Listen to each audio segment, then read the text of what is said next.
Welcome, everyone, to another Thursday talking about Peruvian nature mysticism. This is all about the Qatari tradition of cross-cultural mysticism or shamanism, and we're going to talk about Waskar Inka today. But before we get into today's topic, we'll just kind of talk a little bit about the tradition in general, or if you have questions from previous streams, let us know. And we have to update our little Twitch descriptions and things, so we'll do that. But welcome, everyone. I was going to say a little bit of a talk to give time for people to pop in, get their alerts, know that we're on. I think there's a little bit of a lag sometimes. So I've heard suggestions like, can you just kind of ramble talk before the real talk starts? Because by the time I come in, you're already in conversation. And I'm like, what did I miss? So a little bit of good mornings and hellos. And this is the Nature Mysticism Talk filler.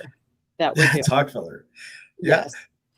And maybe we talk about it a little bit in all the streams, but the significance to today's topic is all coming into shadow season. Like Waskar Inka is a little bit about the underworld. We'll talk more about him in a little bit. But as we're falling in from the equinox leading into Halloween, a lot of our talks might focus around shadow work because we're approaching the time of year where that becomes really relevant. So that's something I'll throw out as a little filler at the beginning here.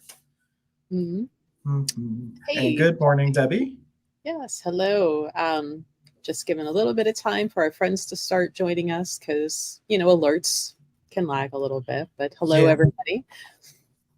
And while I'm thinking about it, I may not be on next week. It will depend when we head down for a camping trip. So we may or may not be on next week. We may have something pre-recorded, or maybe Zane will come on. I haven't reached out to him, but if Zane can hop on, and maybe it will be Melissa and Zane next week, or we might just skip a week. But we will let you know as soon as we determine what's going to be happening.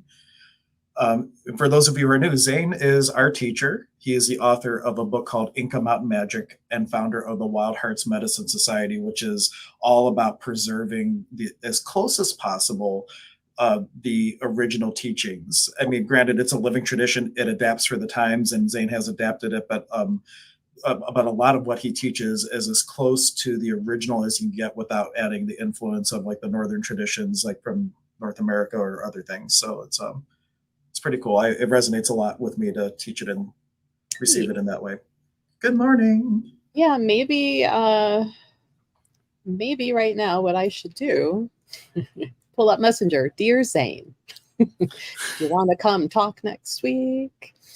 Find him. Maybe. And then if I can be on, then it will just be all three of us on, which would be great too. Yeah. It's funny. I type as I talk. I'm like, hey, Zane, want to join the live next one? Yeah.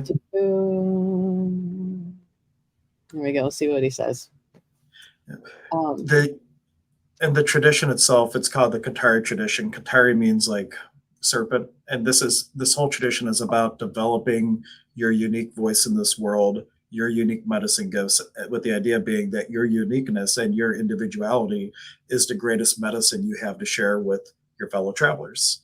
And about refining the shadow, refining your nectar to offer. And that's really the tradition in a nutshell. It's a personal development, personal empowerment. You don't have to go through it to become a healer. It really is a personal development program that really, no matter what profession you're in, store owner, healer, financial advisor we've had in the past, doesn't matter. It all is applicable to just make you a better you. Mm-hmm. Well, I think we've got most of our friends. So if we want to get into our topic, we should be safe. Should be, and we can always, circle back. But we had decided today that we would talk about Waskar Inka. He was an Inka, which is a type of ruler. And I always thought it was interesting that the Incas were chosen because they were the one who could actually glow or illuminate. And a fun little science fact, humans are bioluminescent. We just can't see it with our eyes. Our eyes are too weak unless you can make it, which the Incas could, be bright enough to see in dark rooms. So we actually glow in the dark. We just can't see it. but unless you're able to produce this. So it's this fun little fact about being Yeah. chosen as Inca. And they actually have certain chambers and things that you, if you were in line to possibly be an Inca or something of that nature, you would start in a dark room with a candle, and there was like a whole progression of exercises that you would do in order to learn how to produce that bioluminescence. And that kind of carries over to uh, like the fifth level. No, it's like seventh level, right? Somebody who can produce, because there's somebody who can glow, but then there's also somebody who can glow that no matter what somebody else's spiritual or psychic ability is, that glow can be perceived by everyone else, not just certain people. So Hmm. that's a little bit of a gradient of glowing ability, if you will. Yeah. So who and what was Waskar? Are you asking me, or is that I am. rhetorical? No, I am asking you to get the conversation going. Okay, so we're not looking to give a whole history lesson here, but back in philosophy or Inca, what's the word I'm looking for? They knew that the empire would eventually split and fail, and they saw people coming with sticks of fire, and I think it was Pachacuti Inca at first that made some sort of. So I'm getting mixed up with my stories. Let's scratch that. Here's the thing: there's Waskar Inka and Apawata. There were two brothers, and they split the empire, and the empire was being ruled independently. Then you have what's his name, Pizarro come, and he sees how much gold is in the empire and everything, and he starts rumors that Waskar Inka is plotting to take over Apawata and like rule all of the Incan Empire again instead of like splitting it up. So he starts these rumors, goes back to Spain, and when he hears that a civil war has started, he comes back, and basically that civil war enables the entire population, the Inca Empire, to be conquered. And Waskar eventually was killed, and it's said then that he went to the underworld, the Uhupacha, and he rules there. And his main task as now the Inca resident Inca, I suppose, of the underworld, is to teach the beings that live there to learn an Aini. And Aini means divine reciprocity. Uh, like, so an example of that would be us and trees. We give them carbon dioxide, they give us oxygen. There's a natural reciprocity between the two. And so he is a, a focal point of our gateway to work with the underworld, to work with these beings, to be an Aini with them, as well as a lot of other things of the underworld and Pachamama, like souls and soul pieces and things of that nature, which we can get into in a moment. But that is Waskar Inka in a nutshell, on a very top level, without diving into all the myths and lores and stuff like that. Mm. And we have like particular parts of certain weekends where we are purposefully working with Waskar and making that connection. Um, and it's kind of, I think there were a few students in the very beginning, at least, and I think it was the second year, who were a little bit like, ooh, the underworld. I didn't sign up to go work with, ooh, the underworld. And it's like it's not as scary as you think it is, right? Because technically, if you think about it, we would be considered the underworld to beings above us that we think are great and, wonderful angels, guides, ancestors, right? We're the underworld to them because we are below them in consciousness or vibration, however you want to think of it. So in a way, and I think Zane even presented this as like, we are teachers to those underworld beings. Mm-hmm. We are teaching them to live in Aini as well. So, our job is not only to ascend ourselves and make ourselves better, but we're also teaching those, and I never liked it being like, oh, we're above them, they're below, but it's just an order of where they're at in their spiritual learning. So they are learning Mm-hmm. from us. So it's not like this deep and dark, like you're going to the underworld and you're working with evil things. Like, no, No. that's not what we're doing here. No, and I like Elizabeth Jenkins. Like, that was one of Zane's sister on the path, that she would say angel poop is Sami for us. Yeah. Angel hoocha, angel heaviness is Sami for us, just like our hoocha is Sami for the underworld. And that is one of the things that when you are like the very first weekend of the apprenticeship program, one of the final things we do that first weekend is we go to a body of water and you offer your heaviness to the water, because water goes to the deepest depths of Pachamama. It's a way to really go deep into the layers of the earth. And when you offer that hucha, well, to those beings, they see that as this beautiful light. And it entices Waskar Inka to come up. And there's a whole process of the Musak Karpay that occurs with Waskar Inka, which is a very special type of initiation. And you just get a glimpse of who you're becoming, just to get a glimpse of who you're becoming in the future. Because the idea is, with that glimpse, it gives you the inertia to go into a direction, but then you let go of that vision. Because it's not about hanging on to that vision. It's about just giving you the direction of where you're going and then being in the moment to navigate, because maybe tomorrow the vision will be slightly different. And if you're caught up in what you saw, you'll miss it. So it's like you get that as the initial inertia to push yourself off into a direction and then stay in the moment for the process of your evolution. Mm-hmm. Well, and I think there's something to be said, right? Just how many people love going to waters, lakes, and just the relaxation and that bonding with the water. Like, in a way, you're kind of doing that without even realizing it, that you're giving that joy and that relaxation in back to the water. And so you're automatically helping, and you're not even realizing that you were doing it. It's just a human nature thing that happens. Right. When you become aware of it and you start overthinking it is when you start mucking it up and making it harder for yourself and, you know, the energy beings around you. So sometimes some things are just innate and easier without trying to throw too much logic in. Yeah. And that's the thing. They say that humans are the only being that makes hucha, like animals don't make hucha and things. And that hucha is required for this reciprocity and this learning to occur. And so, like, it's really a healthy thing, whether you go into nature and hug a tree and offer it your heaviness, or you go to the beach, even if you don't put your feet in the water, just make a cognizant effort of whatever's heavy on your heart and soul. Just offer it. You don't have to do anything else. Like, just get in the practice of letting go of that and looking at your hucha is like, you know, just the pressure that was taken to make the pearl of wisdom and the medicine from the experiences that you've had. But then you can let go of the heaviness. You don't need the pressure once you have the pearl, right? Mm-hmm. And so that would be a really good way to think of it when you're in nature. Connect with the earth, connect with anything, and just let go of the pressure, the trauma, and the drama, and just keep the medicine. Mm-hmm. Well, and that was the one thing, right? So then there were some people who are like, well, isn't that a bad thing you're releasing? And it's like, no, that's still light for them, just like angel heaviness is light for us. So how many times have you been, you know, yay, overjoyed, woo, angel energy, like you just sucked in angel poop, haha. So, you know, think of it that way. You know, what's light for you is going to be light for them. So you can do it by like love of gardening and taking care of the garden.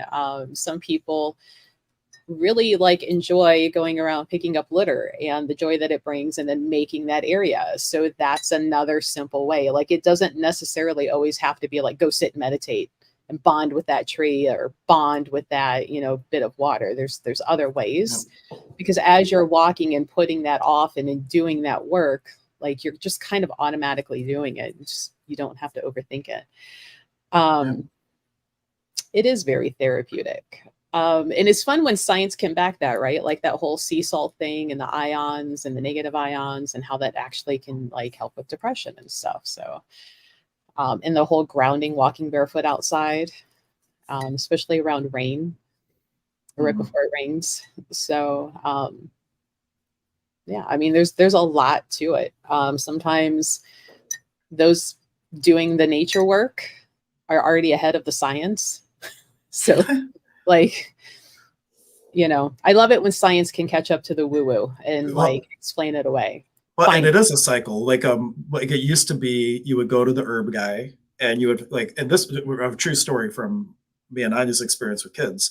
It's a well-known thing in Germany and like in Appalachia, like the Mountain Magic and all that, that you could use fennel for stomach issues, allegedly. Since I'm not a medical doctor, we'll throw that in there. But in Germany, even their medical community recognizes that. It's like a thing. So like you would go to the herb person, but then all that stuff becomes, that's an old wives' tale. That's not really real. And now it's modern medicine. And now we're seeing it come back in that no, there really was value to that, and science is catching up. So like we have now gone full circle. But our pediatrician had told us, oh, that's an old wives' tale. Yet in Germany, it was recognized in the medical community and even had a thing on the boxes in Germany that it was good for that. But our medical community won't recognize it. But it's a really good testament that all these things that were known that fell out of favor because of penicillin and it got easier to deal with things and going to herbs, it's all still relevant. And we can go back a little bit to our roots and incorporate the best of both, because there's definitely a need for modern medicine. But we have this whole complementary thing that we kind of have lost our pulse with. And getting back to nature and things like that is where we're going to really get back into balance and harmony with that part of us too. Mm-hmm. So, one of the weekends, I'm trying to remember which number, like it matters because it changes every year. Probably the third. Yeah, I think it was. I was like, it was more beginning than later. Where we had went up to a body of water, not Lake Erie. It was a little pond on, of all things, a church site. And I remember standing back thinking I was one of the last ones to go because, of course, it was in the middle of like bright sun and I avoid the sun. And hoping that like at least some shade would come over by the time I would go out there instead of laying in the sun. And so I got to watch Zane do this process repeatedly. And every time he would be doing the work with a different person, these little fish would come up and, mouth at the opening of the water, and you would see them like pucker. And then in between people where he would be answering questions or, waiting for the next person, talking with them, like that pond would be still. But the minute he would start doing that work, those little fish would come up. And I'm just like, I'll be damned. This is hilarious. And this is fun to watch, this happen at the same time. The first once or twice, I'm like, coincidence. By like the fifth or sixth students, I'm like, not so much the coincidence here. And I almost thought about pulling out the phone to record, but this was the time where Zane was like, you record nothing, this is all by memory, and, keep it all up here. And I'm like, do I disobey the teacher? Do I do it anyway? Because here's proof. And I'm like, I'm going to stay in this, the sanctity of it and the energy of it, and just let it be. I did mention it to him, and he just smiled and went, uh-huh. And like, surprised about it at all. So there were multiple times, and I think maybe that was one of the first ones, the first apprenticeship. It wasn't related to Waskar Inka, but my first omen, as Zane sometimes after that, if something like that happens, to be like, this is an omen, right? And we were, that very first apprenticeship year, we were going out to Put-in-Bay to the winery, and it was like in the middle of the snowstorm, and the ferry boat wasn't even going for a part of it. We didn't know if we were going to be able to make it to the island, but we did. And we get there and we're doing a despacho to the sun. Remember this? And we were using pine needles instead of coca leaves or instead of bay leaves at the time, because that's what you had. And part of this program is you learn to use what you have. It doesn't have to be the traditional things. And as he's done and he's holding this despacho up, I kid you not, part of this just solid clouds through this whole thing with snow coming down, there comes a beam of sunlight illuminating the despacho. And he's like, this is an omen, and at least maybe I just hear that in my head because I heard him say it once, so all those things. But like it was like a beautiful moment, and shows you that as you're working with these things, like the synchronicities and the God instances that occur to like just validate the work that you're doing, or hawks flying overhead during a wind despacho, or a deer manifesting on the middle of a plateau where there's no possible where this place a deer could come during one despacho, when you're all of a sudden there's this deer that's just out of the middle of nowhere that was like right where we did the despacho, and then poof, here's a deer. And it was just all these different amazing things that just validate the work you're doing. Yeah, I think I've already told my like aha Zane moment of like, this is the real deal. And it was something kind of similar, but it was one of the first times of working with Inti up on these ledges. And so he's like, close your eyes. And I'm like, but we'll fall. And cloudy, rainy, misty. And of course he starts doing the thing. And then here comes the parting and the sun coming down. I'm like, this man is the shit. Where I'm in. And at one point in one of the memories on Facebook, there was the picture of all of us standing there. And I'm like, that was the day. And I'm like, I should have thought to just bring that picture down to be like, it was this one. With him up on the rock. You're thinking about we were all up there on those ledges on the rocks. Yeah. Yeah. It was coming up to the flowering ceremony. We were doing the Yanantan things where you, anyway, yeah, I remember the day. And, you know, I was still a little bit skeptical when I closed doing the work, the other eye open watching. And so got to see that. Actually, yeah, it was up on these ledges. Yep, there you go. And, you know, standing up around, and everybody was supposed to be in the circle. And I'm just like, if I scooch 4 inches this way, be down below. You want me to close my eyes? Okay. But that was it was a really good day. Now back to Waskar. So you briefly mentioned about some soul retrieval. We don't want to get too far into that, but he is the being that kind of keeps those little fragmented pieces safe. Or he knows where they're at. You should. Pachamama keeps them safe, but if you had to go find a soul piece, he's your dude to kind of direct you where to go when you're going to look for it. Mm-hmm. On a soul retrieval note, there's many different ways to do soul retrieval in this tradition. There's like 2 main ways. There's one way where you kind of know what it is, what happened, where you're looking for, and that's a really easy way.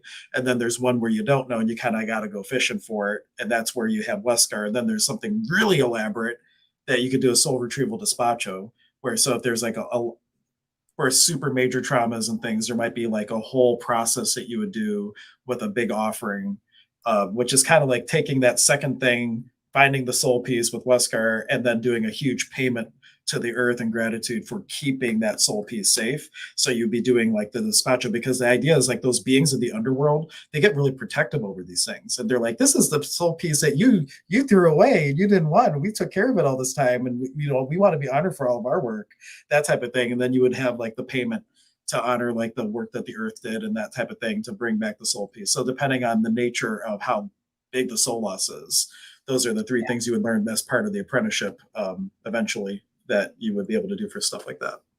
Yeah. And I remember Zane talking about how for some people, maybe when they're going for these soul pieces, how maybe those guardians can seem very big and scary. And it really just kind of comes down to like proving just how ready are you to take that piece back and work through it.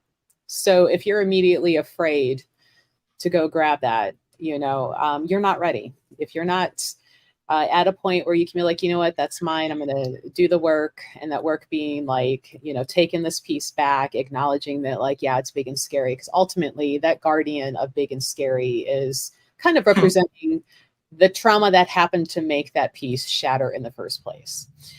I don't know if he ever related it that way, but that's how it always came to me. So makes sense. And in a way, it's almost like, depending on how you're going about it, it's like if you consider it almost like court, right? Like you got to go win back custody of your piece, your kid, and like, I'm ready, and it's the court, and here we go. Or you can treat it almost like a D&D side quest. Like, I'm on my way. It's fun. You're going to run into some bumps, but you know what? I'm ready to go do this. It's more, fun, joyful, because you're getting it back versus like, okay, we're going to go do the court. We're going to go through the proceedings. We're going to, prove our case. So, and that's really more up to the client. If you're doing the soul retrieval piece for the client, like, how are they viewing it? And if they're more on the court side, there's going to be some more work and some more actions and probably more pieces that are going to have to be retrieved later, versus like D&D, we're all having fun, and your bard's off singing some freaking where looking for your piece, and you got your paladin out.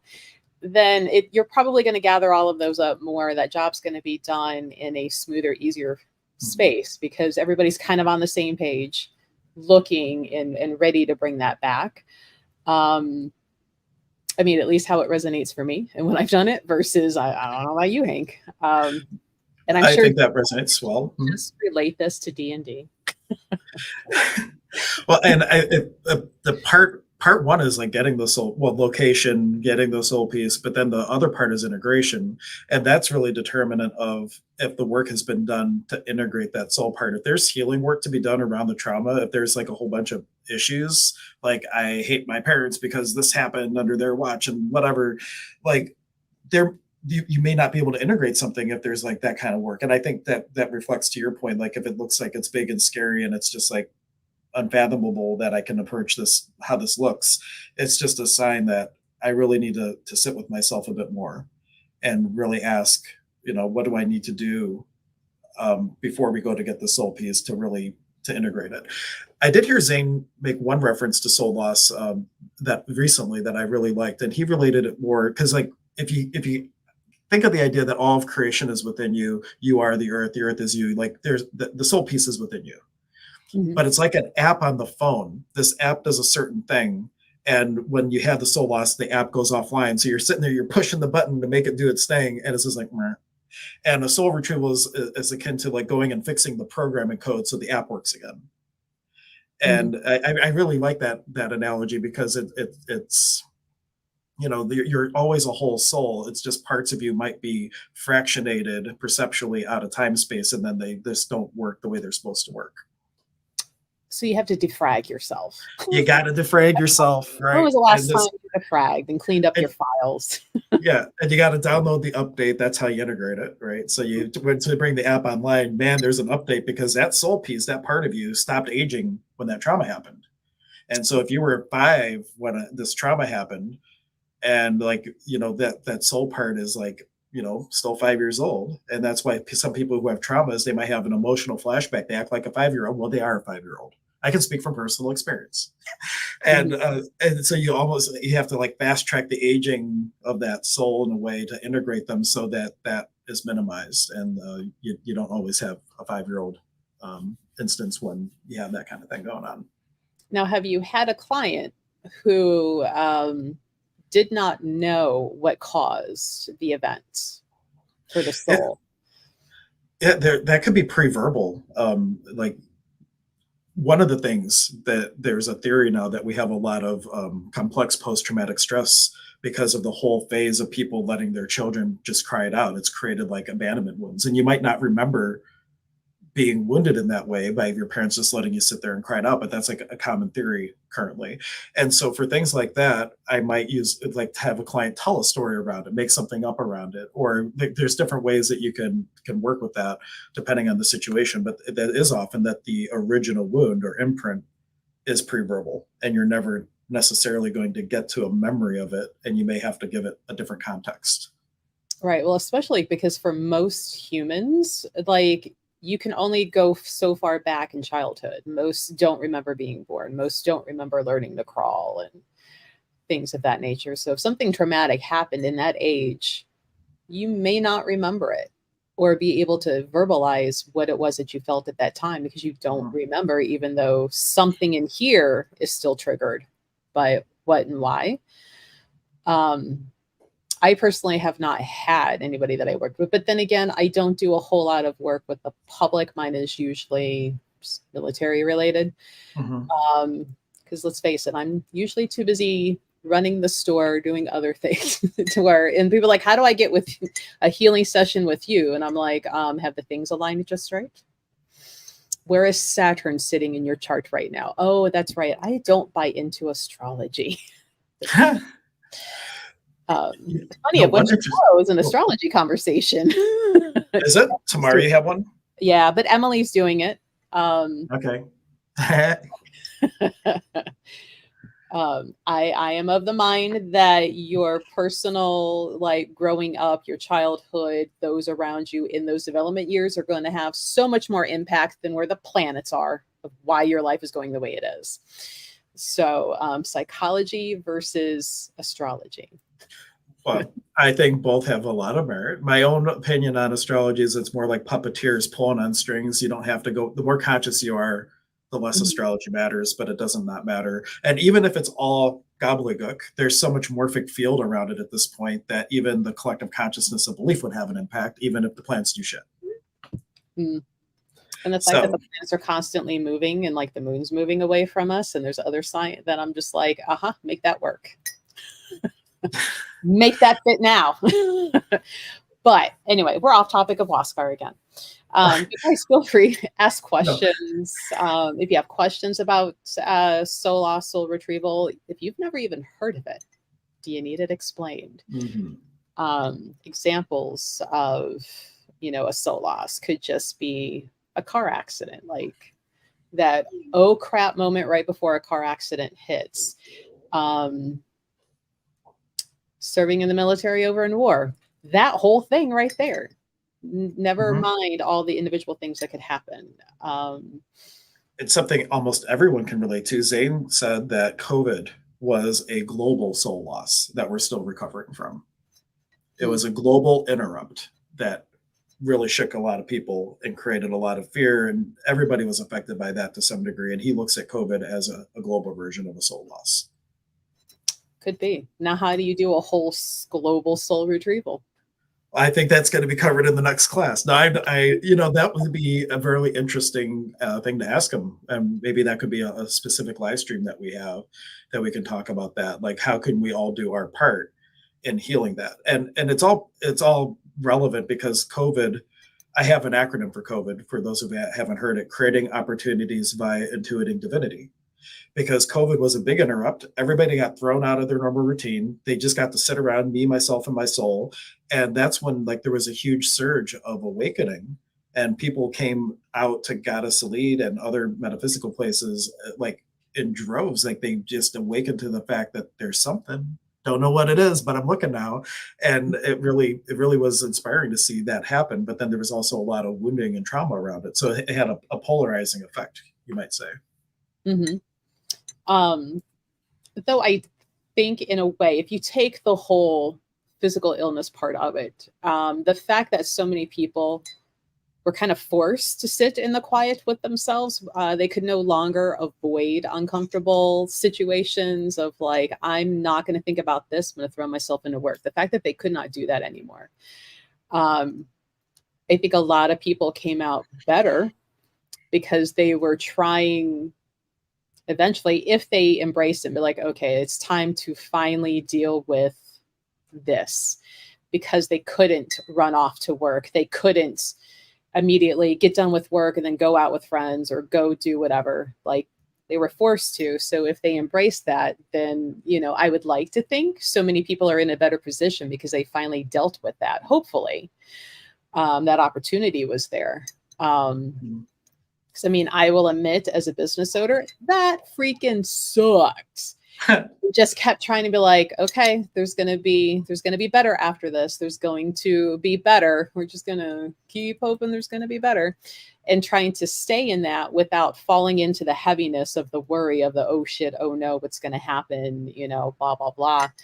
And then because so many people were like, yeah, what else is there?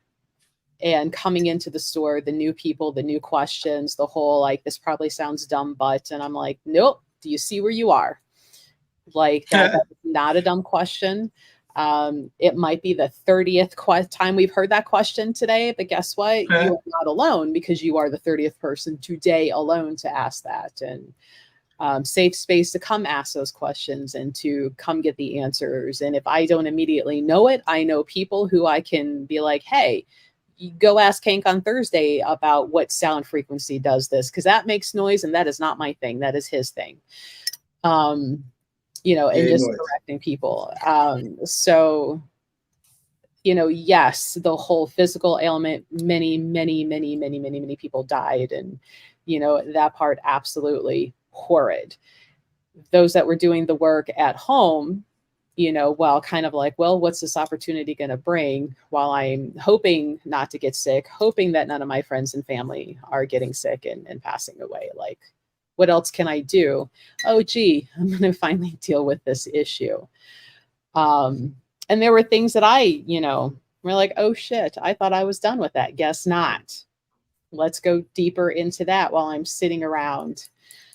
passing another day away because, in our state, we were locked down. I don't know if we were one of the ones locked down the longest, but it was a while. We were longer than other states, but not as long as a couple others. Yeah. And compared to some other countries, we were minimally locked down. Like in Germany, you could even get like fined by being out on the street and stuff like that. It was really, really strict. The other thing, besides people coming out to the stores that I saw, like when I would go for a walk or a hike, there, like when I used to go, like it would be maybe you might see somebody on the trail, and then all of a sudden you would see like dozens and dozens of people where you might have saw one before, and so people were getting out to nature too. And that, of course, when you start getting back into nature, there's this balancing effect that happens, even if you have no shamanic training whatsoever. If you go for regular hikes in nature and are exposed to rivers and waterfalls and trees and all these things, there's a natural health benefit that has been shown that you get. So people are getting back into sync with nature, I think, too, and getting their rhythms synced up. And there's just so much happening that was a good thing as a result of COVID, aside from the horrid things that you had mentioned. So, hey, Divine says, my time in the military created a different side person in me. She is one that can do things that the world would consider evil. I know she's there, but she is softened, but she is always there. Is that a form of soul splitting?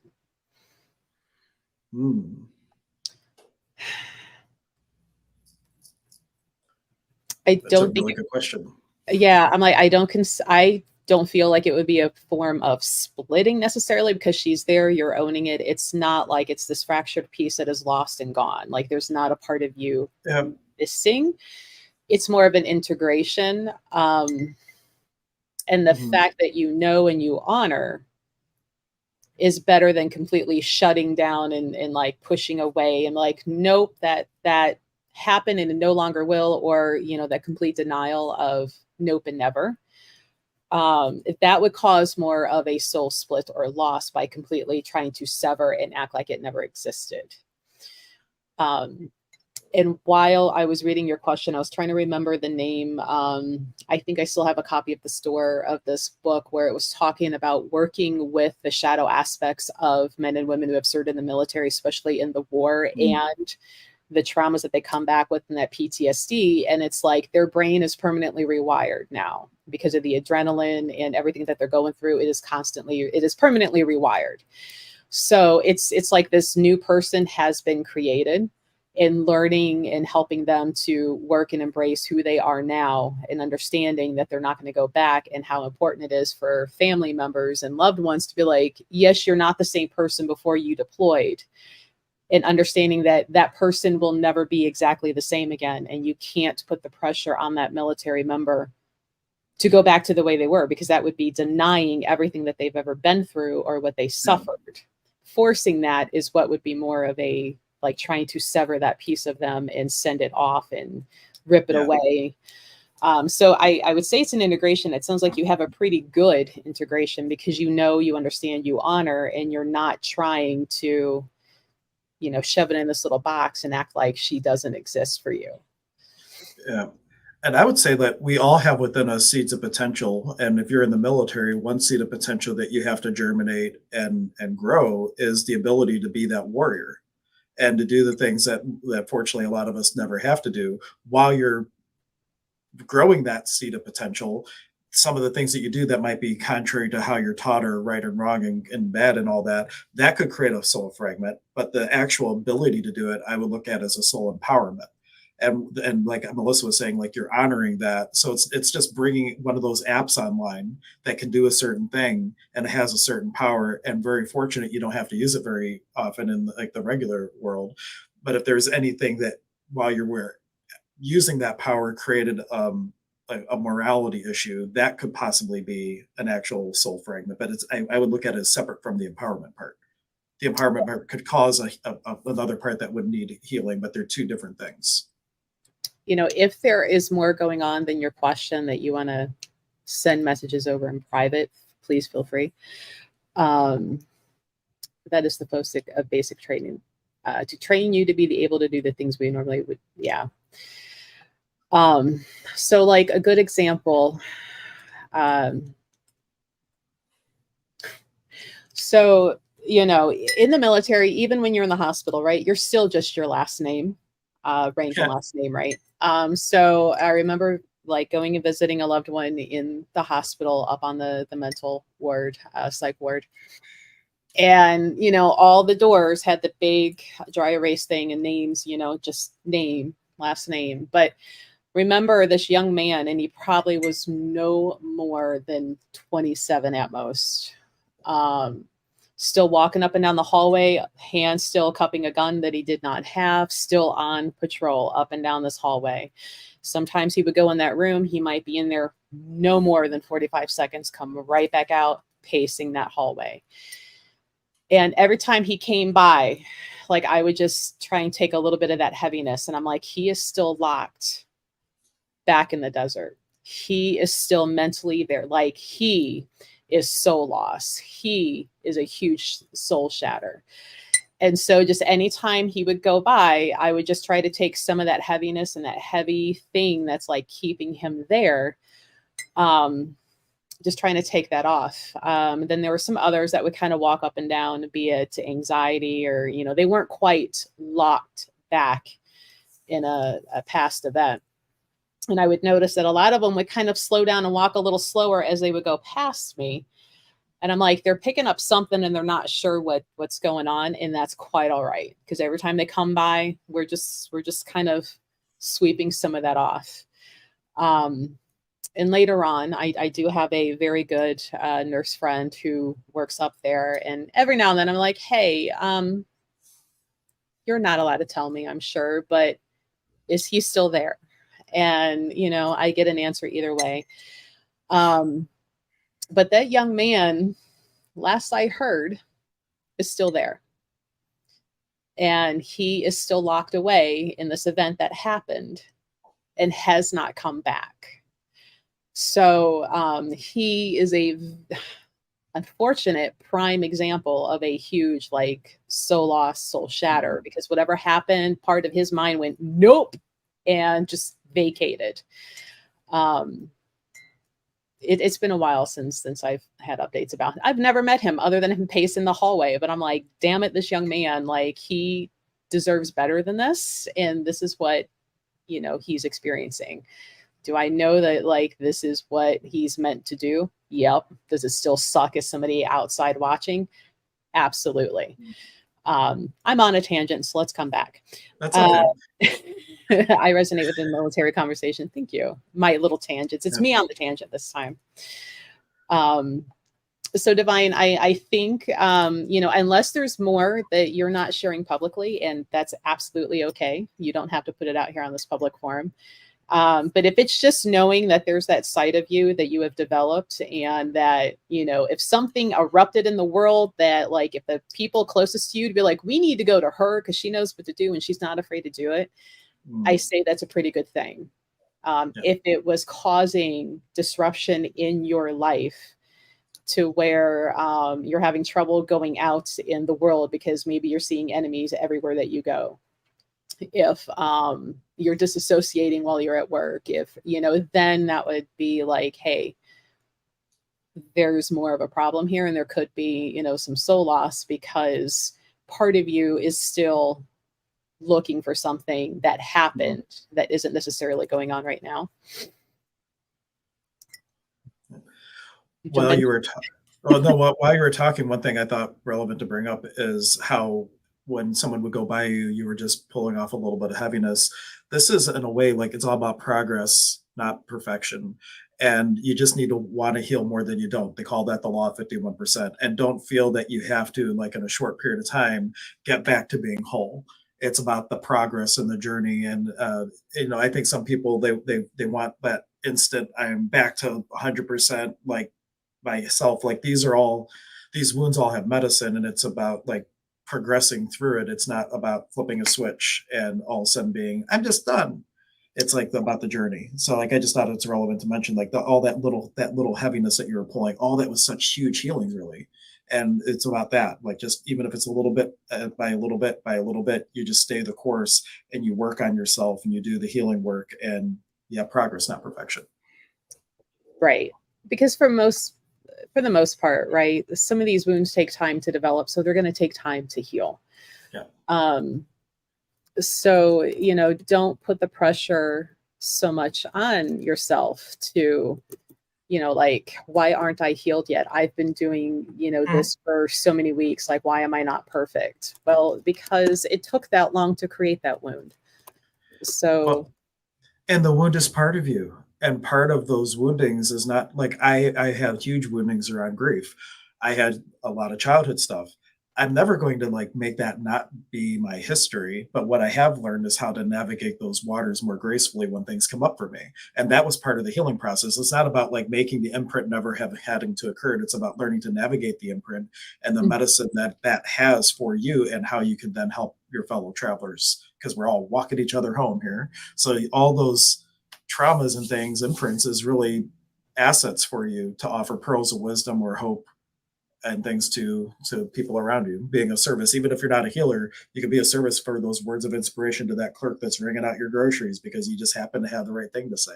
You know, mhm. it's a lot of that kind of thing. So honoring the past, not trying to get rid of the past, and the medicine it has, not the trauma that it has.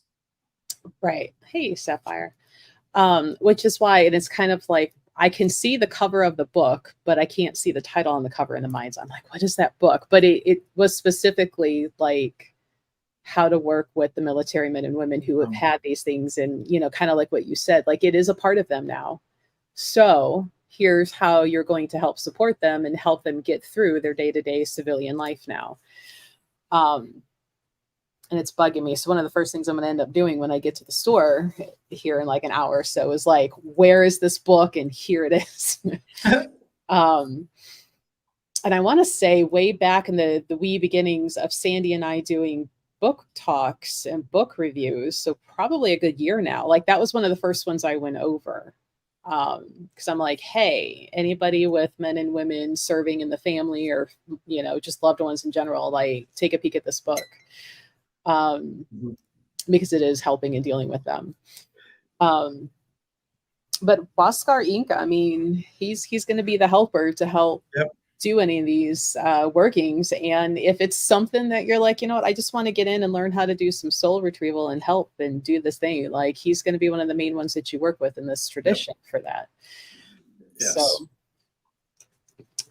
he's a pretty fun guy. He's not like the main guy, but unless you're going to do Well, I a mean, who's going to be the main guy? so, yeah, like I don't know. Now that I said that, watch somebody in like 2 years be like, he's my main guy. It's really interesting because in the tradition, 99% of what you're dealing with is nature spirits. It's very rare to, I mean, you might have guides and like your Yanapak and things like that, but like actual icons from the thing, it's really rare. Like you do have Waskar Inka at the Quarterito Festival. If you have like a vision of something you want to do in life, like you see a vision of Christ, that's a thing that shows you that it's going to come to fruition. So they do have a little bit, but for the most part, you're developing relationships with nature spirits and Mhm. and mountains, or well, those nature spirits and things like that.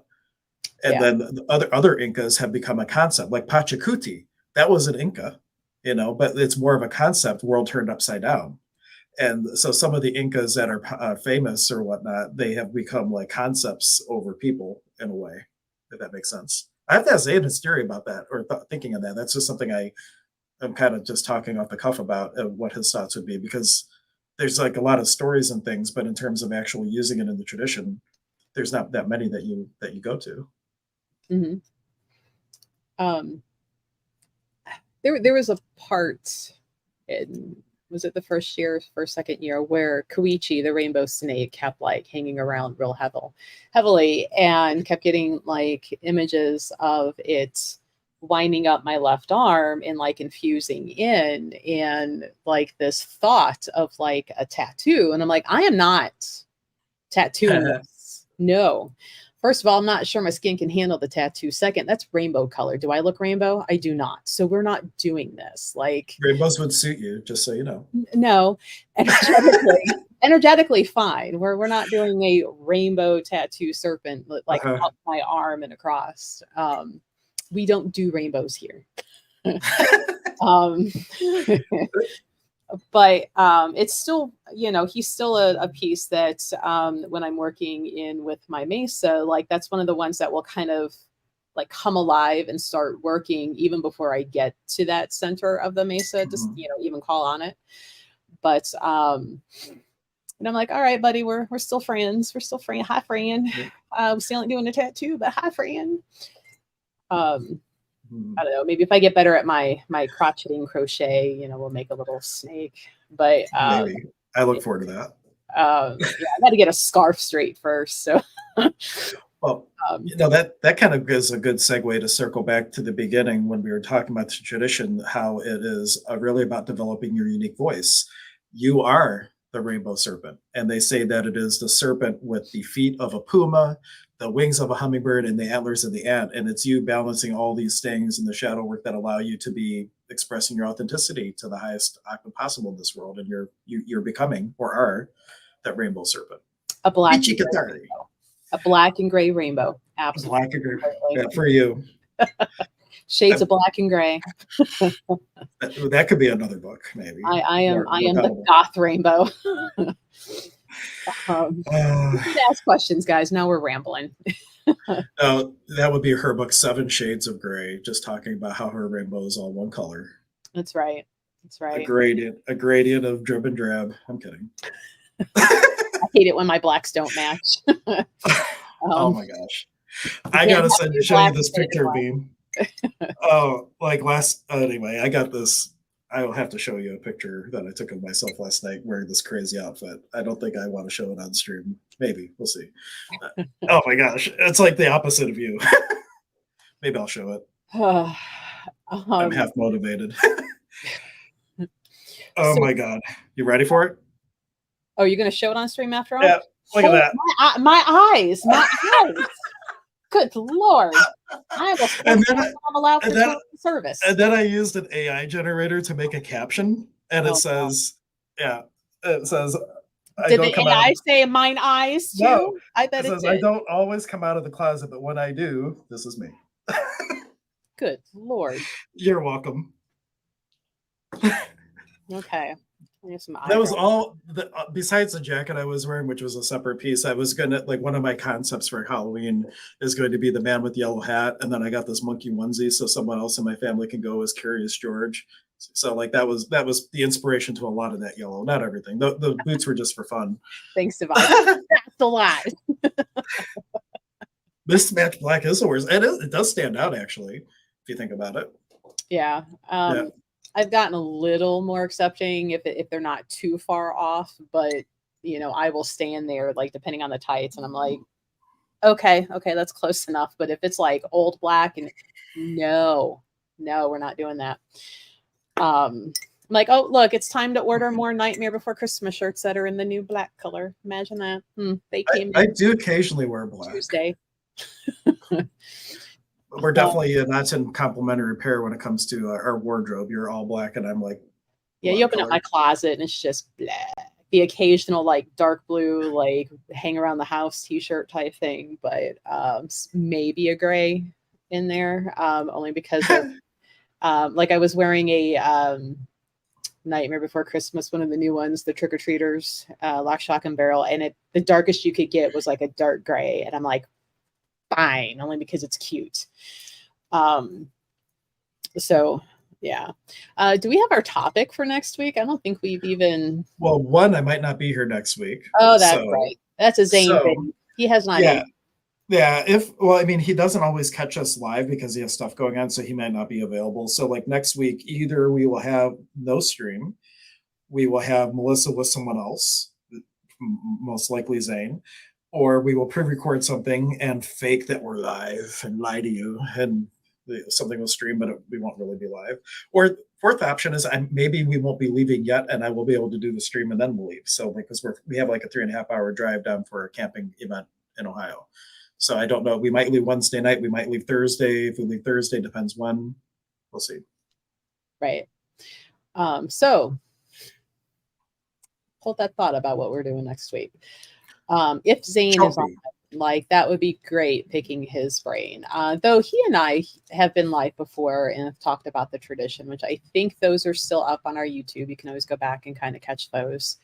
And those sometimes turn into like 2 hour conversations because it's just fascinating. And then I'm like, oh shit, it's been 2 hours. got to end. And I tried to watch one once when he was having his spirit. I forget what he was doing. He was having the misa ceremony that he was going to have at the store, and you were talking about that, and then he went off on a tangent, and I was trying to watch just for the hour, and just like, oh my gosh, this is like 90 minutes now. And then so I stopped watching, and then when I went back, you had still talked for another 45 minutes after that. It was like over a 2.5 hour stream almost, I think. Yeah, because he just has so much information, and it's hard to be like, well, table that. We're not going to learn that right now. We need to turn that off, sir. Like, no, we're going to let the man talk. Working on a project now, because he did start letting me record them, like just audio recordings in the first apprenticeship, and I have probably, I don't even know how long. I have so much content from the man, but like getting it all transcribed and then editing it to make a library for like the alumni who are also mentors, to give them a library of here's all the places he's talked about this, here's all the places he's talked about this. It's probably going to be a 5-year project, but he gave me permission to start having it transcribed, and like we're at the very beginning things of. I'm glad that's not me. I'm so glad that's not me doing that. No, definitely not you.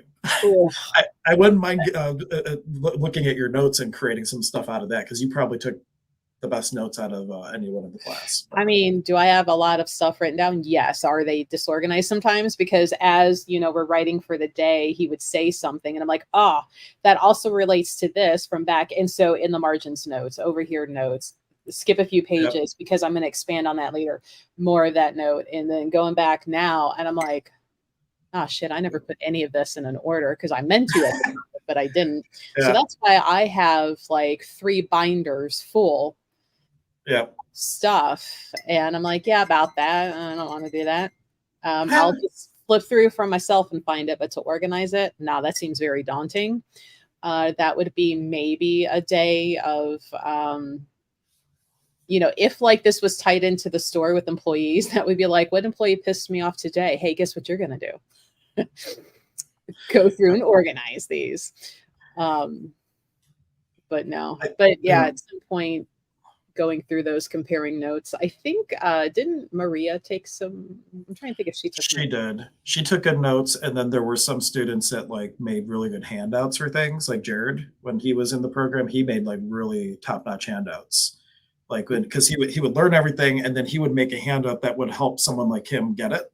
And so it was kind of like how you make your own study guides going through school and stuff. He did a good job with those. I don't know if I have too many of them at this point, but we should all compile. We should send an email to everybody. Send us everything you have, and we should compile it into an organized, chaotic mess. Like, I just picture, maybe because I've been watching Suits, but like the file room of boxes and boxes of like paper. And like, where do you start? I'm glad it's not me. Well, yeah, you won't be that. But. And walk out the door and be like, I will come for you if you lose my shit. Well, that, and then in our old groups where I had like links to all the videos and everything, Facebook decided to get rid of like the way that the file system used to work. And so like the file where all the links were is gone. Because I had a student reach out to me. They're like, where's all the videos? And I'm like, oh no. Thanks. They're gone. Well, no, the videos exist, but the links to everything, and I have to go through literally 400 videos to figure out which video should be in which group. And I'm not really motivated to do that, nor do I have the time right now, but I will get to it. There's a lot of content. Yes. Students. Mary Lee's got notes too. I have 7 copies. Yep. Yes. Very good. Mary Lee has been in it since the very beginning. Like she's taken, I think, everything Zane has done, including deep dives. And it's a lot because like even you had the apprenticeship where we learned one soul retrieval, but then he did like a soul retrieval deep dive series. And there's like 7 classes with 7 different deep dives and soul retrieval, destiny retrieval, and all this kind of stuff. And it's like, there's so much. Mm-hmm. There's so much to it. And asking one question, one random question in a group changes the whole class. The first year we had question after question after question. We had to add a whole weekend just to still do the stuff planned. And then in the next group, it was like crickets. Like no one asked anything and we're ending early. I'm like, who are these people? Like, why do you have questions? What's wrong with you? Yeah, it was really interesting. Like the questions really make the class. Like your willingness to ask a question shifts everything, because that also is a representation of what you as a student are willing to receive. No question. Okay, I'm done teaching. I think though in that second year, there were more of us who had either were repeating or who people who were trained in other healing techniques. So they had a better basic understanding of some things. So some of those questions weren't needed because they're like, oh, Sure. I know how to relate that. I already can extrapolate. I can do this. So I think that was the difference, because I remember sitting back thinking after the second weekend coming in for the third of like, why is nobody asking? And then I'm like, oh, it's because we have Jared, we have Maria, we have Mary, and I'm like, repeat, trained in so many other things and does excellent work on their own, over here doing, I'm like, oh, well, that's why. Yeah. Like they don't need to ask some of these basic things, which is okay to ask, but I'm like, okay, we just have a different understanding in the room for this. So, which is why those notes from other people would be great, because what do they extrapolate off of into? Good question. And I was just having an inspiration. If I am here for the stream next week, maybe we'll talk on Navis, the energy system for this tradition. That might be a good one. And then that could lead into Chumpy, a conversation on the Chumpy work. Chumpy, so mine that never come out of the case because I hardly ever use them. There's some more modern day ways to use them that is not as intense or needing to build up. So the Chumpy stones, for people who don't know, are the originally 5 stones that correlate to energy centers. And that's how I found the tradition, because somebody gifted me a set. I'm like, what do you do with them? And they're like, I don't know. And then I Googled and I found Zane. I'm like, yay. So that's kind of like how I found the tradition in a nutshell. But that would be a good segue. We can do Nawis, we could do Chalpi work, and then we can start maybe a class or a stream on shadow work and that type of thing, or alchemy of Pucha, or however you want to look at it. So long story short, you all are here listening to us ramble because years ago somebody gave Zane rocks, or gave Hank rocks. Yes, that is the exactly why we're all here today. Yes, we're here because someone gave me rocks. Which reminds me, there was this great story. Zane was like, somebody asked him, so you do all this stuff. They're like, are you certified? And Zane's like, I have a bag of rocks, and like a bundle of rocks, I think he actually said, because there is no regulating body for this type of work. Mm-hmm. He was the dean of shamanic studies briefly, but he couldn't do it ethically, because he's like, you're trying to certify people in something that is uncertifiable. Well, I'm still waiting from Zane. So maybe if nothing else, we'll have the conversation. You need something to do. Maybe you should come to Ohio, start organizing some notes. It'd be great to meet you. Where is Divine? Do you know where she's at? Is she close? Could she drive here? She's on the Eastern. I don't feel, if she wants to say where she is, done. Yay. If she wants to say where she is. But no, drive on over. Right. Drive on over. I will find you a place to stay. Yeah. Hey, what else do we need? We got wine. I will find wine. What do you need? I've got plenty of paper, pens. I got all the machines, the copy stuffs. Right, the whole government thing. It's so bad. The last time this happened, they actually downgraded the United States credit rating, and then it affected our interest rate ability to borrow. So like, it actually has a huge effect. There's all this dramatics and things of it playing out. It always ends up getting extended, but it really does some damage to a lot of things. So a little prayer that goes through with ease for everyone, because it is just a lot of political moves. Yeah. And it's really unfortunate. So many people suffer because of it, and it's not cool. Not cool. All right, guys. Well, it's a little after 11. Got to get moving because I got to get up to the store.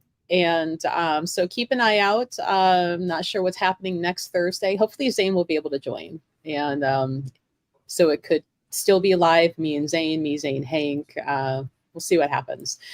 But thanks for joining. If you have any questions that come up after this and like your little mind comes up and it keeps thinking, feel free to email, message, whisper, however you want to get to us. And we'll talk about it on the next live, be it next Thursday or the Thursday after. Any parting words of wisdom, Hank? No, I have no parting words of wisdom, though I'm at the store usually on Thursdays. If you want virtual or Zoom or virtual or in-person sessions, I'm at Goddess Elite, or you can find me elsewhere if you need to. That is it. All right. Good night, everyone. Good night, everyone. Good day, everyone. Or good night if you're watching on a replay. Bye. It's all that yellow affecting your mind. Yeah, maybe. Bye.